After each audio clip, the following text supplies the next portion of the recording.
Look at that, just gorgeous. There's nothing like ordering your fresh cup of coffee in the morning. Good morning, guys. We're here, just working out a bit. We might not be in the pool. That's right, all you're gonna need is your phone, your family members, or a few friends, and packing them all into a car as that scavenger hunt starts right here at Antelope Park. I just cleared off the window of one of our news cars, and you can see the accumulation is coming, and it's super fast. As nursing homes continue to take care of their staff and residents during a pandemic, President Trump has issued that staff must get tested for COVID-19. Well, I talked to a local president here, and he says it has its positives and its drawbacks.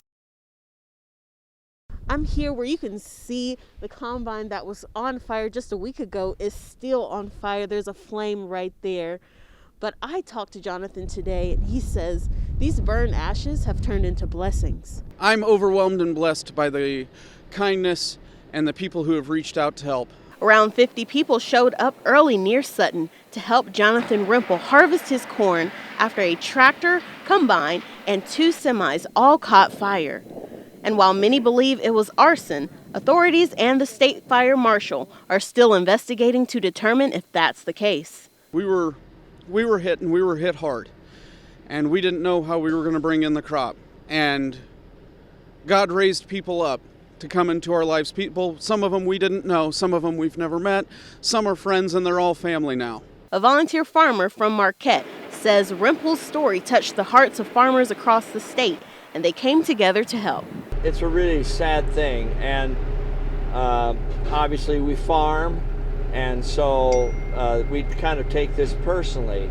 This is what the Lord would want us to do, to help our neighbor when he's in trouble. So it's just part of our culture here, and I'm thankful for that. It would take me a week or so to bring it in myself, but we're going to do it in a day or two. It's going to be awesome.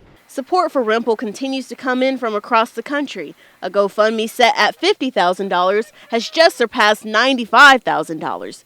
Local restaurants are donating dinners for the volunteers, and Rimple says it's an emotional experience. I was preparing to solve problems, and people said, sit down, let us help you. You sit down, we've got this. You take care of your wife, you take care of the baby, we've got this. And we are so blessed. And again, Jonathan says everyone that's helped him today has become like family, showing true Nebraskan spirit. Reporting in Sutton, Jael, Pembrick, Channel 8 Eyewitness News. UNL students in the Black Student Union are not just being active on the streets, walking in the rallies. They're also creating care packages, giving back to the community. That's right next to the university.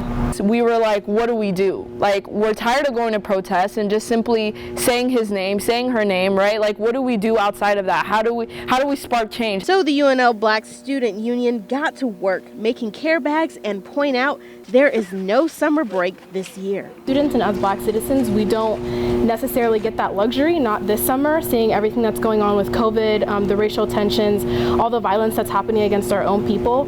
So this was something that we felt that we needed to do. The BSU has received forms and say it is hard for families that live north of O Street to get everyday necessities. The lack of grocery stores, the lack of hospitals in different neighborhoods. So sparking conversations and making those conversations had at the university level, at the national level, at the local level, making sure that city officials understand that the problem is so big that we students are recognizing them while we're busy with school. The organization is asking for volunteers as the responses and donations rise in support of their cause. Our donations have reached to today about $14,000.